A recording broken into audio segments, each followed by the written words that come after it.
Hello students, physics शिक्षा app में आपका स्वागत है। आज हम पढ़ने वाले हैं विज्ञान कक्षा 9 अध्याय 9 रासायनिक सूत्र और मूल संकल्पना, है ना। इससे पहले हमने क्या देखा था, मूलक देखा था और क्या बोलते हैं जो भी गैसेस रहते हैं वो कितने रहते हैं आपके, अगर समान आयतन के रहेंगे तो उसके कण भी क्या रहेंगे, समान रहेंगे।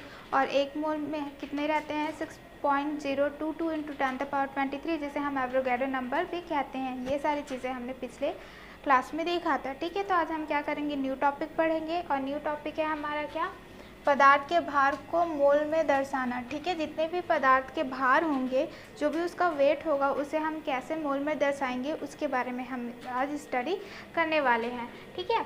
तो हमने अध्ययन किया कि तत्वों का परमाणु भार या ग्राम परमाणु भार होता है, ठीक है। तो हमने क्या देखा था कि जो भी रहते हैं, चाहे वो परमाणु के भार हो, है ना, परमाणु भार होते हैं या तो फिर ग्राम परमाणु भार होते हैं, तथा यौगिक के लिए अणु भार या ग्राम अणु भार होते हैं। अगर परमाणु है तो हम उसे परमाणु भार या फिर ग्राम परमाणु भार बोलेंगे।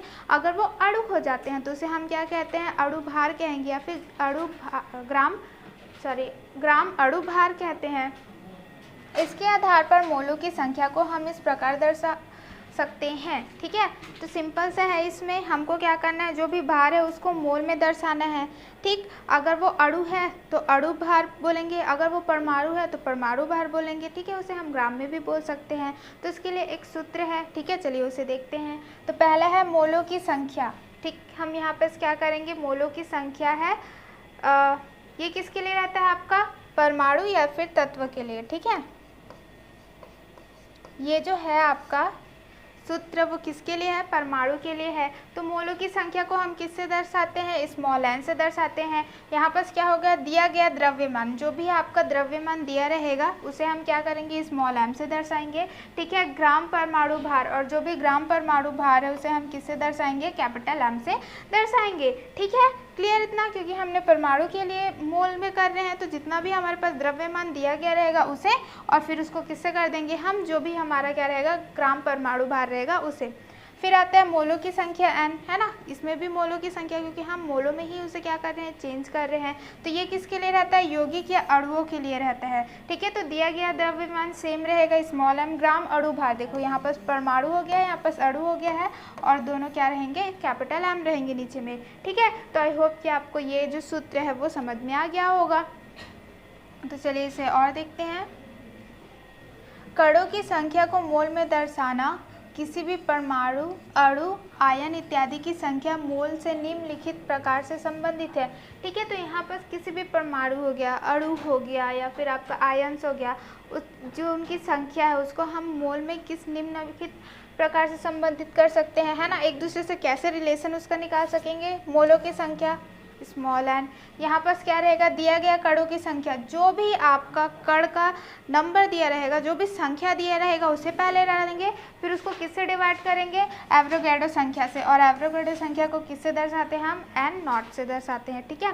तो आई होप कि आपको ये भी सूत्र समझ में आ गया होगा, ठीक है। वो दोनों किसके लिए थे, परमाणु भार के लिए थे, अणु भार के लिए थे, ठीक है, जिसको हम क्या करते हैं, मोल में करते। अब ये क्या है, जो दिया गया संख्या है ना, उसको हमको क्या करना है, मोल में कन्वर्ट करना है। तो ये हम क्या करेंगे, सूत्र का इस्तेमाल करेंगे, ठीक। कुछ एग्जाम्पल्स यहाँ पर दिए गए हैं, जैसे निम्नलिखित में मोलों की संख्या का परिकलन कीजिए, ठीक है। जैसे कि यहाँ पर क्या दे दिया है, 92 ग्राम सोडियम, है ना। यहाँ पर हमको क्या दे दिया है, सोडियम दे दिया गया है, और इसका हमको फॉर्मूला पता है क्या, n = small M by capital M, ठीक है। तो यहाँ पर हमको n क्या करना है, फाइंड करना है, मोल निकालना है, ठीक है। हमको स्मॉल एम दे दिया गया है ना। गिवन आपका द्रव्यमान कितना है आपका, 92, है ना। और m कैसे निकालेंगे, ये सोडियम है तो सोडियम का क्या रहता है आपका, N11 और यहाँ पर 23, तो ये क्या हो गया 23। तो सारी चीज़ को हम क्या कर देंगे, यहाँ पर पुट कर देंगे, ठीक है। तो ये n हो गया, ये m क्या हो जाएगा आपका 92, और ये क्या हो जाएगा आपका 23, ठीक है। तो इसे डिवाइड करेंगे तो कितना होगा आपका,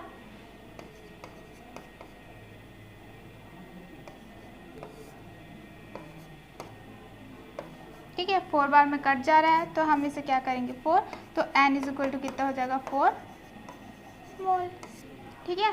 हमको क्या करना है, जो भी दिया गया है सिंपल से है, हमको दिया गया था सोडियम का ग्राम, ठीक है। फिर हमने क्या किया, उसे रखा, फॉर्मूला में पुट किया।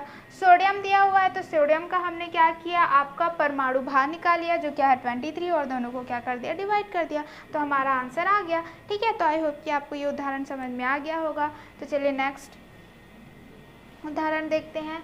36 ग्राम पानी, है ना, हमको यहाँ पर क्या दे दिया है, 36 ग्राम पानी दे दिया है, ये क्या आपका अणु है, ठीक है। तो यहाँ पर हम क्या करेंगे, देखिए n हमको यहाँ पर निकालना है, हमको m दे दिया है कितना, 36 दे दिया है, m कितना दिया हुआ, देखो क्या होता है, H2O होता है, तो इसमें क्या होगा 2 × 1 प्लस कितना होता है इसका 16, तो कितना हो गया 2 + 16 = 18, तो m कितना है हमारे पास 18 है।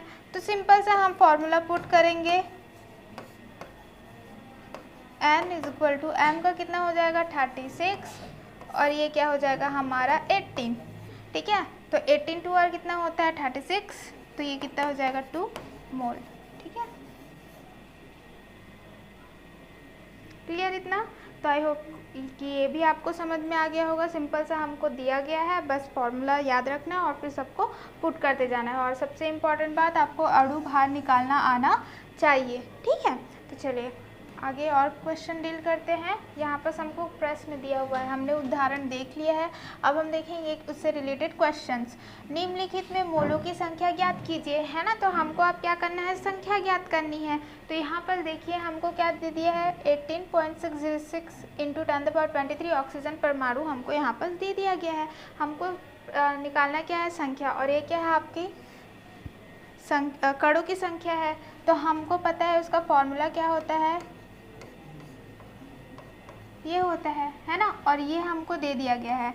n हमको ऑलरेडी गिवन है कितना 18.066 × 10⁻23, n हमको n0 हमको पता है, एवोगाड्रो नंबर रहता है, तो वो कितना रहता है आपका 6.022 × 10⁻23। तो हम क्या करेंगे, इसे सिंपल सा पुट कर देंगे, ठीक है। तो पुट करने से क्या हो जाएगा, n = 18.066 × 10⁻23 बाय 6.022 × 10⁻23, तो क्या आ जाएगा इसमें 3, ठीक है। अगर आप इसे करेंगे तो क्या आ जाएगा आपका 3 मोल आ जाएगा, ठीक है, क्या आ जाएगा 3 मोल आ जाएगा। तो आई होप कि आपको ये समझ में आ गया होगा और इसमें भी कोई डाउट नहीं है। तो चलिए नेक्स्ट क्वेश्चन देखते हैं। नेक्स्ट क्वेश्चन है हमारा 6.022 × 10⁻23 ग्राम पानी। इसमें भी हमको क्या निकालना है, संख्या करना है। तो n = n0 होगा, n यहाँ पर हमको गिवन है 6.022 × 10⁻23, ठीक है। n0 हमको पता रहता है 6.022 × 10⁻23, पुट कर देंगे, ठीक है। क्या हो जाएगा 6.022 × 10⁻23 बाय 6.022 × 10⁻23, तो क्या हो जाएगा n = 1 मोल, ठीक है। तो आई होप कि आपको ये भी समझ में आ गया होगा, ठीक है। बहुत ही ज़्यादा इजी है, बस आपको फॉर्मूला याद होना चाहिए। फिर हम क्या देखेंगे, नेक्स्ट क्वेश्चन है हमारा निम्नलिखित में कणों की संख्या ज्ञात कीजिए। अब हमको क्या करना है, कणों की संख्या ज्ञात करनी है। तो यहाँ पर हमको क्या दे दिया है, 10 ग्राम नाइट्रोजन अणु दे दिया गया है, ग्राम दिया हुआ है, ठीक है। तो पहले हमारा फॉर्मूला क्या है, n = है n/n0, और हमको ज्ञात क्या करना है, ये है ना, क्योंकि हमको गिवन क्या है, मास दिया हुआ है, भार दिया हुआ है, तो इसको हम क्या करेंगे, ये निकालना है, तो ये इधर आ जाएगा, तो क्या हो जाएगा n = n × n0, ठीक है, ये हो जाएगा। अब हमको गिवन क्या क्या है देखते हैं कि हमको m है कितना 10, ठीक है। हमको क्या करना है, m बड़ा m की क्या करेंगे, निकालेंगे, क्यों, क्योंकि n का और क्या होता है आपका, n = होता है m/m, है ना, ये वाला होता है। तो इसका क्या हो जाएगा आपका 14 होता है, n2 का देखिए यहाँ पास कितना होता है 7, और ये कितना हो जाता है 14, क्योंकि वो 2 है, तो 14 × 2 कर लेंगे तो कितना हो जाएगा हमारे पास 28, ठीक है। तो हमारे पास क्या है 28 गिवन है, क्लियर। अब ये वाला हम कैसे करेंगे, n = n का क्या होता है, देखिए m इंटू एन नॉट। ठीक है, तो n कितना हो जाएगा, m कितना है यहाँ पर 10 है। ठीक है, ये कितना है आपका 28 है, और हमको पता है इसका वैल्यू क्या रहता है 6.022 इंटू 10⁻23। जब आप इसको सॉल्व करेंगे तो कितना आ जाएगा आपका 2.15 इंटू 10⁻23। ठीक है, ये आपको आएगा, ये 15 है, कुछ इस प्रकार से आपका क्या आ जाएगा, आंसर आ जाएगा।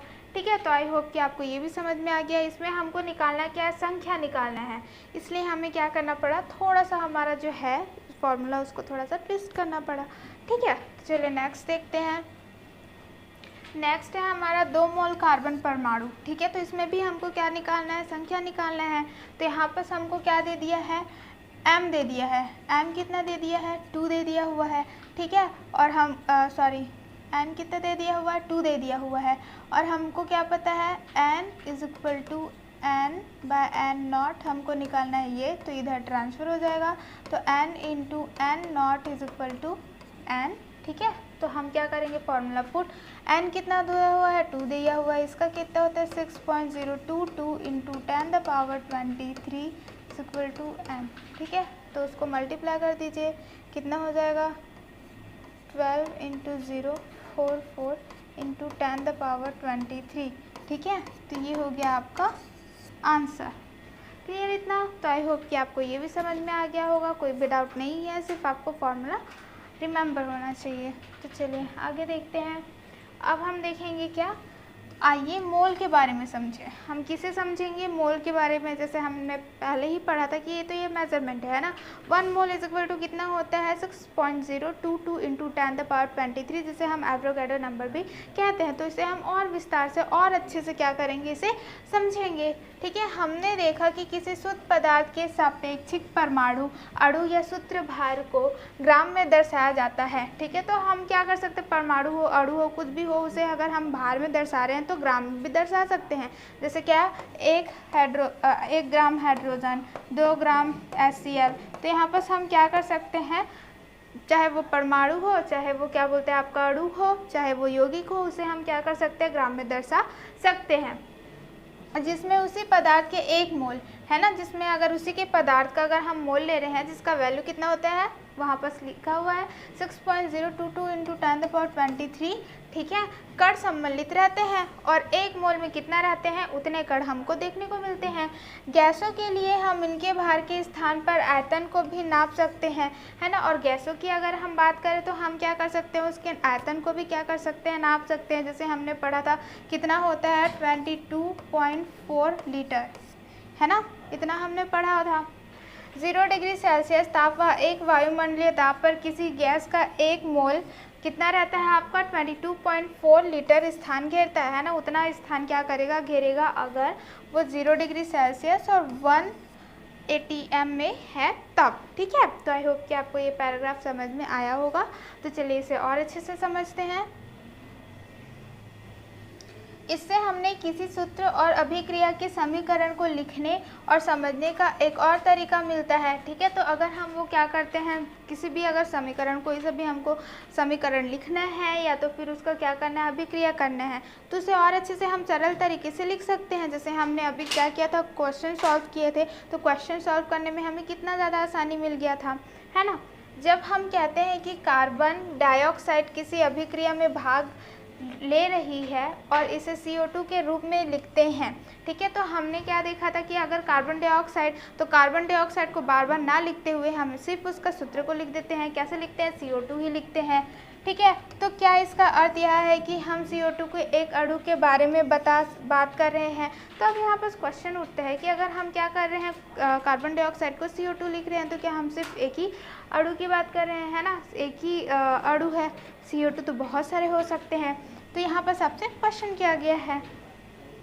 ठीक है, हमने जाना कि परमाणु और अणु अत्यंत सूक्ष्म कण हैं और हमारे लिए एक ऐसी अभिक्रिया को करना असंभव है। ठीक है, तो हमें पता है कि चाहे हम कार्बन डाइऑक्साइड की बात करें या तो फिर हम कार्बन की बात करें, चाहे वो परमाणु हो, चाहे वो आपका क्या हो, अणु हो, वो बहुत ही ज़्यादा सूक्ष्म होते हैं और सिर्फ उसका एक एक कण को करना, क्या अभिक्रिया करना हमारे लिए पॉसिबल नहीं है, वो तो संभव है ही नहीं, क्योंकि वो बहुत ज़्यादा सूक्ष्म होते हैं, तो वो कैसे एक दूसरे से अभिक्रिया कर सकते हैं। जिसमें कार्बन डाइऑक्साइड या किसी अन्य पदार्थ को केवल एक ही अणु लिया जाए, अर्थात जब हम CO2 लिखते हैं तो इसका अर्थ 1 मोल CO2 अणु भी होता है। ठीक है, तो यहाँ पर हम क्या करते हैं, अगर बाय चांस हम लिख भी रहे हैं, है ना, जैसे हम लिखते ही हैं CO2 लिख रहे हैं, तो CO2 लिख रहे हैं इसका मतलब ये है कि हम मोस्टली उसको 1 मोल लेके चलते हैं। ठीक है, आइए देखिए कि किस प्रकार उपयोगी है। तो हम देखते हैं कि अगर हम CO2 लिख रहे हैं मतलब 1 मोल दर्शा रहे हैं, तो वो किस प्रकार से हमारे लिए उपयोगी हो जाता है। हाइड्रोजन और ऑक्सीजन के संयोग से पानी बनने की अभिक्रिया को इस प्रकार प्रदर्शित किया जा सकता है। तो देखिए हम क्या जानते हैं कि हाइड्रोजन है ना, हाइड्रोजन और ऑक्सीजन मिल के क्या बनाते हैं, हमारा पानी, जल बनाते हैं। तो आप देख सकते हैं कि यहाँ पर ऑक्सीजन, ठीक है, आपका है, हाइड्रोजन है, तो देखिए यहाँ पास 2 हाइड्रोजन है, तो वहाँ पास भी आपका 4 हाइड्रोजन है, तो वहाँ पास 4 हाइड्रोजन है, यहाँ पास 2 ऑक्सीजन है, तो यहाँ पास भी आपका 2 ऑक्सीजन है ना। तो हम कुछ इस प्रकार से उसको दर्शाते हैं। उपयुक्त अभिक्रियाओं में जब हाइड्रोजन के 2 अणु ऑक्सीजन के 1 अणु से अभिक्रिया करते हैं तो हमें पानी के 2 अणु प्राप्त होते हैं। तो यहाँ पास बोला जा रहा है कि जब हाइड्रोजन के 4, ठीक है, यहाँ पर 4 हैं, इसके कितने हैं, 2, दोनों मिलके क्या करते हैं, 2 अणु बनाते हैं, किसके, पानी के। ठीक है, तो आप देख सकते हैं कि कैसे एक दूसरे से अभिक्रिया करके क्या बनाते हैं, जल बनाते हैं। परंतु निम्नलिखित अभिक्रिया में हम आधे अणु ऑक्सीजन को किस प्रकार लेंगे। ठीक है, तो लेकिन अगर अब इसकी बात है कि आधा जो है ना, हमने वहाँ पर 1 लिया था, अगर आधा ले तो कैसे करेंगे, तो यहाँ पर क्या हो जाएगा, H2 हाफ O2 से रिएक्ट करके क्या बनाता है, आपका H2O बनाता है। वहाँ पर 2 अणु थे, किसके, ऑक्सीजन के। ठीक है, यहाँ पर हमने क्या लिया है, एक ही, यहाँ पर सॉरी, परमाणु। ठीक है, तो यहाँ पर क्या होता है, इससे क्रिया करके वो क्या बनाता है, एक ही बनाता है, वाटर। ठीक है, इस प्रकार की अभिक्रिया को मोलों की संख्या द्वारा समझा जा सकता है। तो अगर हम क्या करें, वो अगर हमको दिक्कत जा रहा है समझने में, है ना, तो हम उसको मोल के हिसाब से अच्छे से और समझ सकते हैं। कैसे, यहाँ 1 मोल हाइड्रोजन अणु और आधा मोल ऑक्सीजन अणु संयोग करके 1 मोल अणु जल को बनाते हैं। तो उसको समझाने के लिए हम क्या बोल सकते हैं कि यहाँ पर 1 मोल क्या बोलते हैं, हाइड्रोजन और आधा मोल ऑक्सीजन एक दूसरे से रिएक्ट करके क्या बना रहे हैं, 1 मोल क्या बनाते हैं, जल का बनाते हैं। इसलिए जब हम H2 लिखते हैं तब इसके 2 अर्थ हो सकते हैं। इसलिए बोला गया है कि अगर हम H2 लिख रहे हैं, है ना, वहाँ पर तो कुछ लिखा नहीं, तो उसके हम 2 अर्थ निकाल सकते हैं।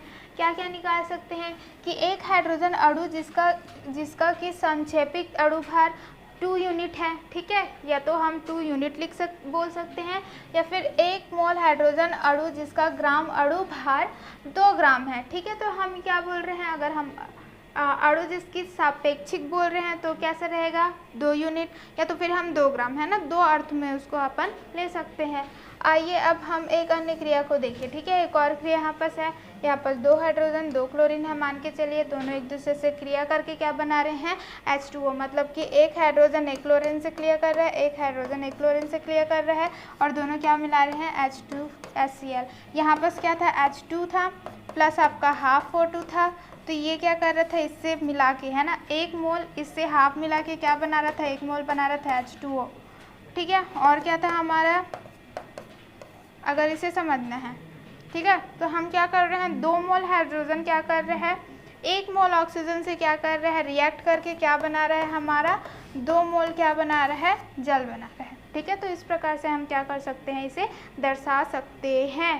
ठीक है, यहाँ पर एक एक हाइड्रोजन एक एक क्लोरीन से क्या कर रहा है, रिएक्ट कर रहा है, और 2 मोल क्या बना रहा है, आपका हाइड्रोक्लोरिक एसिड बना रहा है। इस अभिक्रिया की व्याख्या तो 2 तरह से कर सकते हैं, तो उसकी भी हम 2 तरीके से कर सकते हैं कि एक अणु हाइड्रोजन जब एक अणु क्लोरीन से अभिक्रिया करता है तब 2 अणु हाइड्रोजन क्लोराइड बनते हैं। ठीक है, या 1 मोल हाइड्रोजन अणु जब 1 मोल क्लोरीन अणु से अभिक्रिया करता है तो 2 मोल हाइड्रोजन क्लोराइड अणु बनते हैं। उसको दो तरीके से हम बोल सक रहे हैं, ठीक है। यहाँ पर हमने मोल का इस्तेमाल किया है, यहाँ पर हमने सिर्फ अणु का इस्तेमाल किया है, ठीक है। ये एक अणु हो गया, ये एक अणु हो गया, या तो हम इसको मोल बोल सकते हैं। और ये दोनों क्या कर रहे हैं, अभिक्रिया कर रहे हैं। अभिक्रिया करके बना क्या रहे हैं आपका 2 मोल हाइड्रोक्लोरिक एसिड, ठीक है, या फिर हाइड्रोक्लोराइड, ठीक है। आई होप कि आपको ये समझ में आ गया होगा। आपको ग्राम और मोल दोनों आप जो भी लिखना चाहें आप लिख सकते हैं, ठीक है। तो यहाँ पर क्या है, आपका प्रश्न दिया हुआ है जो भी हमने पढ़ा है उससे रिलेटेड। तो यहाँ पर क्या है, मोल अवधारणा के आधार पर निम्नलिखित अभिक्रिया को समझा है, ठीक है। आपको क्या करना है, मोल को लेना है ना, ग्राम को नहीं लेना है, मोल को लेना है और इसको समझाना है। तो यहाँ पर क्या है, कार्बन है और ये क्या है आपका हाफ, आपका क्या दिया हुआ है, ऑक्सीजन दिया हुआ है। तो वो क्या बना रहा है, कार्बन मोनोऑक्साइड। तो हम क्या बोल सकते हैं, एक मोल कार्बन क्या कर रहा है, हाफ मोल ऑक्सीजन से अभिक्रिया करके क्या बना रहा है, कार्बन ऑक्साइड बना रहा है, ठीक है, या फिर कार्बन मोनोऑक्साइड बना रहा है। अब यहाँ पर क्या है, हाफ आपका क्या है, हाफ हमारा है अमोनियम ऑक्साइड और HCl है ना। ये क्या कर रहा है आपका AlCl3 बना रहा है और क्या बना रहा है, हाफ 1.5 क्या बना रहा है, H2O बना रहा है। तो यहाँ पर क्या है, ये जो हाफ मोल है क्या है आपका, हाफ मोल एल्यूमिनियम क्या कर रहा है आपका, क्लोरीन से रिएक्ट कर रहा है, ठीक है। ये जो हाफ आपका क्या है एल्यूमिनियम है वो क्लोरीन से रिएक्ट कर रहा है और क्या बना रहा है आपका 1 मोल एल्यूमिनियम क्लोराइड बना रहा है, प्लस आपका क्या बोलते हैं, यही हाफ आपका बोलते हैं एल्यूमिनियम ऑक्साइड H से क्या कर रहा है, अभिक्रिया कर रहा है और क्या बना रहा है, 1.5 क्या कर रहा है आपका वाटर बना रहा है, पानी भी की बना रहा है, ठीक है। तो आई होप कि आपको ये समझ में आ गया होगा। आपको क्या यूज़ करना है, मोल यूज़ करना है। यहाँ पर से 1 मोल हाफ मोल से करके क्या बना रहा है, कार्बन मोनोऑक्साइड। यहाँ पर हाफ मोल क्या कर रहा है, आप ऐसे भी बोल सकते हैं सिंपल, हाफ मोल किसका, एल्यूमिनियम ऑक्साइड किससे रिएक्ट कर रहा है, हाइड्रोक्लोराइड से। और क्या बना रहा है आपका 1 मोल आपका बना रहा है एल्यूमिनियम क्लोराइड और 1.5 मोल आपका बना रहा है क्या, वाटर, ठीक है। आप ऐसे भी क्या कर सकते हैं, इसे बता सकते हैं। तो आई होप कि आपको ये अच्छे से समझ में आ गया होगा, इसमें कोई डाउट आपको नहीं है। तो हमारा ये चैप्टर होता है यहाँ पर कंप्लीट। तो चलिए हम देखते हैं कि इस चैप्टर में हमने क्या क्या सीखा है। तो सबसे पहले क्या है, किसी यौगिक का रासायनिक सूत्र उसके संघटनों का प्रतीकात्मक निरूपण होता है, ठीक है। तो अगर हम कोई सा भी यौगिक बना रहे हैं, ठीक है, चाहे वो आयनिक से बने, चाहे वो आपका क्या बोलते हैं सहसंयोगिक से बने, ठीक है, उसका सूत्र क्या रहता है, हमेशा क्या रहेगा, फिक्स्ड ही रहेगा, ठीक है। सहसंयोगिक यौगिक के सूत्र में उपस्थित सभी परमाणु के भार से अणु भार ज्ञात किया जा सकता है। अगर हम सहसंयोजक यौगिक बात कर रहे हैं तो उसके परमाणु भार से हम क्या कर सकते हैं, अणु के भार को निकाल सकते हैं। दोनों को क्या करेंगे, परमाणु भार को प्लस कर देंगे और प्लस करने से हमको अणु भार क्या हो जाएगा, मिल जाएगा। आयनिक यौगिकों के घटक आयन, धन आयन व ऋणायन होते हैं। अगर हम आयनिक यौगिक को क्या करेंगे, घटन करते हैं, उसको तोड़ते हैं, तो हमेशा हमें धन आयन और ऋणायन मिलते हैं, ठीक है, पॉजिटिव और नेगेटिव।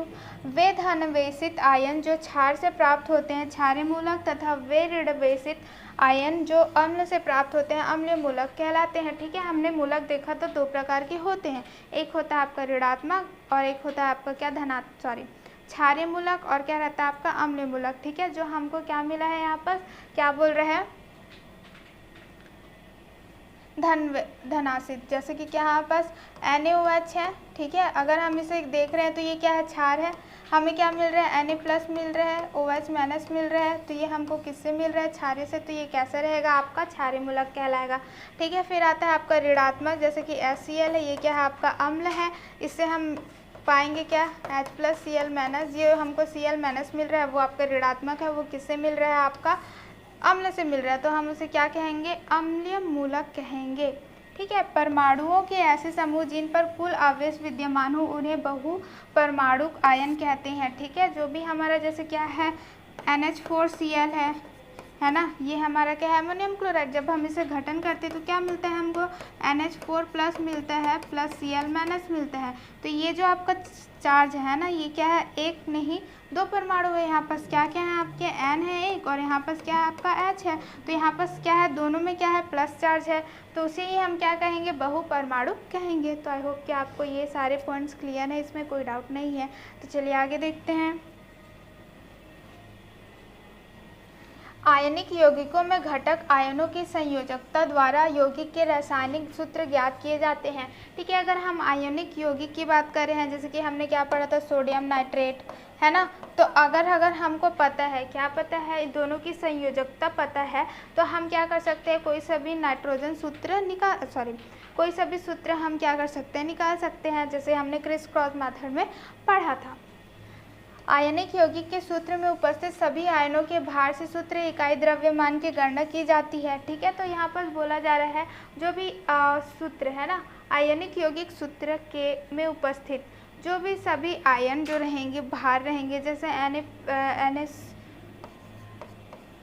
NaCl2 है मान के चलिए, है ना। तो इसका भार निकालना है, तो हमको क्या करना है, सबका जो भार रहेगा उसको प्लस कर देना है, तो हमको क्या मिल जाएगा, द्रव्यमान मिल जाएगा कि कितना उसका बन रहा है।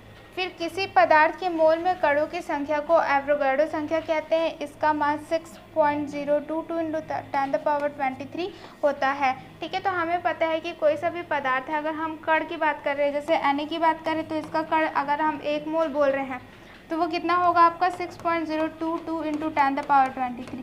अगर वही हम क्लोरीन की बात कर रहे हैं, 1 मोल की बात कर रहे हैं, तो कितनी संख्या होगी 1 मोल में उसकी, 10⁻23। ठीक है, इस प्रकार, और इसे ही हम क्या कहते हैं, एवोगाड्रो नंबर कहते हैं। तो आई होप कि आपको ये सारे पॉइंट्स भी क्लियर है, इसमें भी कोई डाउट आपको नहीं है। ठीक है, तो चलिए हम क्या करेंगे, अब नेक्स्ट देखेंगे अभ्यास के प्रश्न। जो सबसे पहले हमारा क्या है, सही विकल्प चुनिए। ठीक है, हमको क्या करना है, सही विकल्प चुनना है। तो सबसे पहले हमारे पास क्या है, CH3OH का अणुभार होता है। तो यहाँ पर हमको अणुभार देखना है, तो सबसे पहले हम क्या करेंगे, इसे सॉल्व करते हैं। तो सबका परमाणु भार हम देख लेते हैं। कार्बन का कितना होता है 12, हाइड्रोजन का कितना होता है 1, लेकिन हाइड्रोजन कितना है 3, तो इसको हम 3 से मल्टीप्लाई कर देंगे। ऑक्सीजन का होता है 16, हाइड्रोजन का होता है 1। ठीक है, तो इसे हम क्या करेंगे, प्लस करेंगे। ये हो जाएगा 12 + 3 + 16 + 1, सबको करने से कितना हो जाएगा 32 यूनिट। ठीक है, तो इसका सही उत्तर क्या हो जाएगा आपका 32 यूनिट। फिर आता है क्षारीय मूलक होते हैं। ठीक है, अगर हम क्षारीय मूलक की बात करते हैं तो वो कैसे होते हैं, आपका धनावेशित आयन होते हैं। जैसे कि यहाँ पर क्या हो जाएगा आपका NaOH है, जैसे मैंने पहले भी बताया था, Na+OH-, तो यहाँ पर जो Na+ है वो इससे है, और ये क्या रहता है आपका धनावेशित आयन होता है। तो आई होप कि आपको ये दोनों सही विकल्प अच्छे से समझ में आ गए होंगे। तो चलिए नेक्स्ट देखते हैं। नेक्स्ट है हमारा क्या, जिन आयनों पर ऋण आवेश होता है वे, है ना, ऋण आवेश होगा वो क्या कहलाएंगे, आपके अम्ल मूलक होते हैं। हमने जस्ट देखा था 2 मूलक होते हैं, उसमें हमने क्या देखा था, जैसे कि NH4 क्या हो जाएगा, HCl लेते हैं, HCl लेंगे तो H+, Cl-, होता है आपका ऋणात्मक आवेश है इसमें, है ना। तो यहाँ पर क्या हो जाएगा आपका, वो क्या कहलाएगा, अम्ल मूलक होते हैं। फिर नेक्स्ट क्वेश्चन है आपका, एवोगाड्रो संख्या का मान है कितना होता है। आई होप कि आपको ये लर्न भी हो गया होगा, 6.022 × 10⁻23, जो कि ये है। तो इसका सही उत्तर क्या हो जाएगा आ।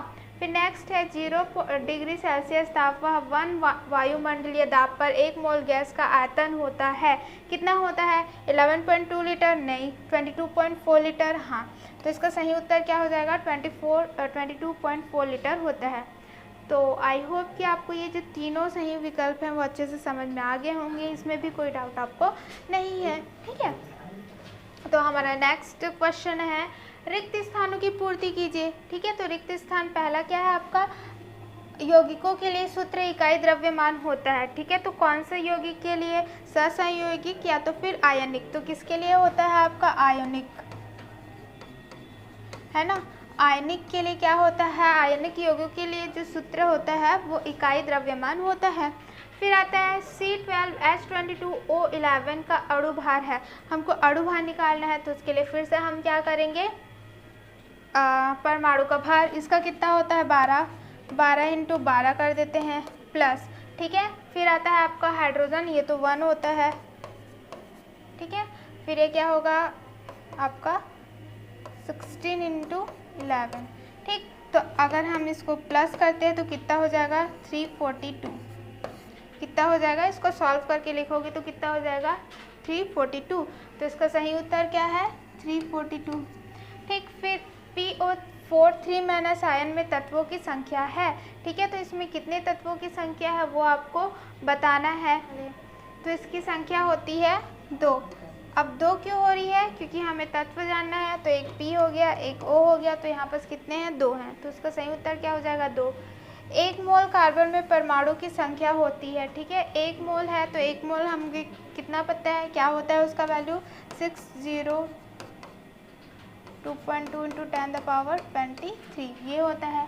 फिर होता है 1 मोल जल का द्रव्यमान ग्राम होता है। ठीक है, जल है तो यहाँ पर दिया हुआ है, तो जल का कितना होता है H2O है ना, तो H2O करते हैं। यहाँ पर 2 इंटू 1 प्लस कितना हो जाएगा 16, तो कितना हो जाएगा आपका 2 + 16 = 18। तो यहाँ पर क्या हो जाएगा 18 ग्राम होता है। तो आई होप कि आपको ये भी अच्छे से समझ में आ गया होगा, इसमें भी कोई डाउट नहीं है। तो चलिए हमारा नेक्स्ट एंड लास्ट क्वेश्चन देखते हैं। तो चलिए हमारा लास्ट क्वेश्चन देखते हैं, वो है हमारा उचित संबंध जोड़िए। तो पहला क्या बोला है आपका 1 मोल में अणुओं की संख्या, तो वो कितनी होती है हमारी 6.022 इंटू 10⁻23 होती है। ठीक है, फिर आता है अम्लीय मूलक है। तो हमने क्या पढ़ा था, जो अम्लीय होते हैं उसमें कौन सा आवेश रहता है माइनस वाला, तो वो कौन सा हो जाएगा SO4 2 माइनस हो जाएगा। फिर क्षारीय मूलक, अगर अम्लीय माइनस है तो क्षार क्या हो जाएगा प्लस हो जाएगा, तो ये कैसा हो जाएगा आपका Mg2+ हो जाएगा। फिर नेक्स्ट है आपका 1 मोल नाइट्रोजन परमाणु का भार। 1 मोल का कितना हो जाता है आपका परमाणु का भार होता है आपका, ठीक है, ये होगा 14 क्यों होगा, क्योंकि यहाँ पर कितना होता है, एक का होता है आपका क्या ये है ना, ये देखिए, तो कितना हो जाएगा आपका 14 हो जाएगा। फिर आता है CO2 के 88 ग्राम में मोलों की संख्या कितनी होगी, हमारा होगा 2 मोल। ठीक है, तो आई होप कि आप जिस संबंध जोड़िए समझ में आ गया होगा, इसमें कोई डाउट नहीं है। अब हम मिलेंगे आपको नेक्स्ट वीडियो में नेक्स्ट लेक्चर के साथ। धन्यवाद।